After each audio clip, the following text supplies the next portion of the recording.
Hello there, and welcome to Azure in Minutes, a little playlist I started to share some thoughts that I have on specific subjects related to Azure.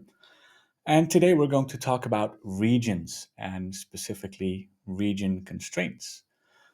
Because we've all heard it, you deploy something, you get a message, no capacity. And that's a problem, but it doesn't have to be a problem. The thing is that for many years, we've been deploying to our favorite region. We never really thought about deploying to multiple regions, which is fine. But now we have so many Azure regions. We have so many different regions that we can pick from. And then there's limitations on how fast the data centers can expand. I mean, we've got available hardware, government contracts, available workforce. All of those can be limiting factors when you want to expand your data centers. We don't know about that. That's a Microsoft problem. They're working on that, but it can only go so fast.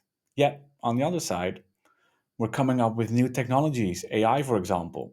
It's going really, really fast, expanding really fast, and demanding a lot of resources from those data centers. So, at some point, the data center or the region can become capacity constrained. And sometimes that's not the whole region, it can be a specific zone, but still, it is a problem. So, we have to think about that. And when Azure started, we just deployed to our favorite region, like I just said. And sometimes we just did that because of regulatory compliance. We have customers, they demanded that's where my stuff needs to run. So that's where you deploy. But is that requirement still valid? If you look at Europe, West Europe, North Europe, for example, it's, it's rarely a problem these days.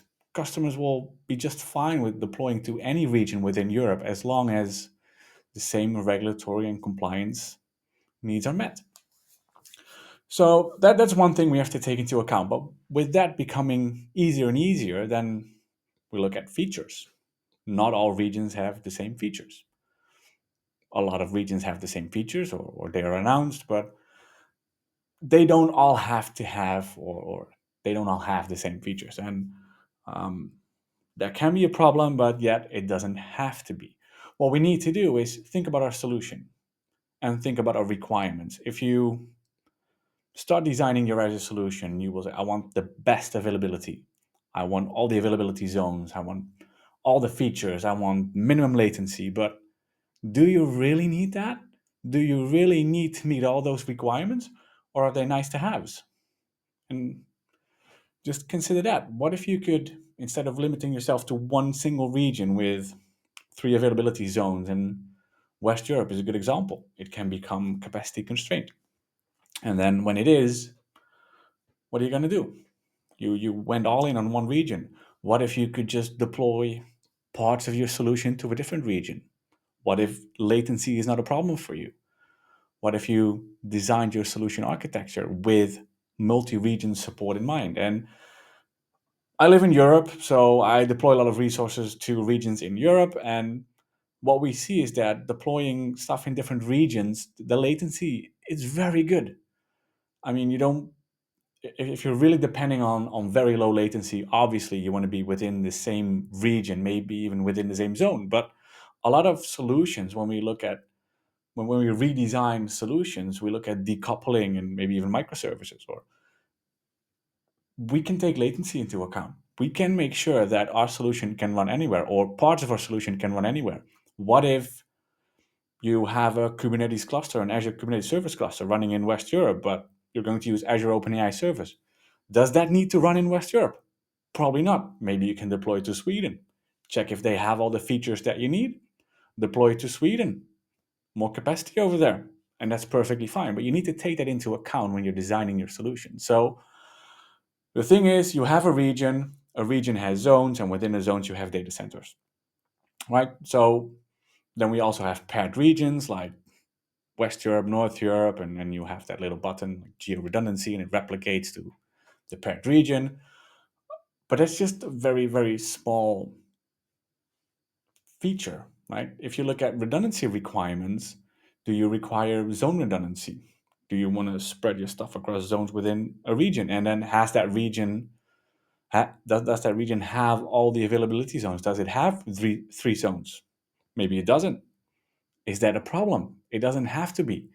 It's just that people often make the choice we need to deploy to West Europe because it has all those features. It has zone redundancy. So I can tick the little box that goes, I will spread your resources across different zones.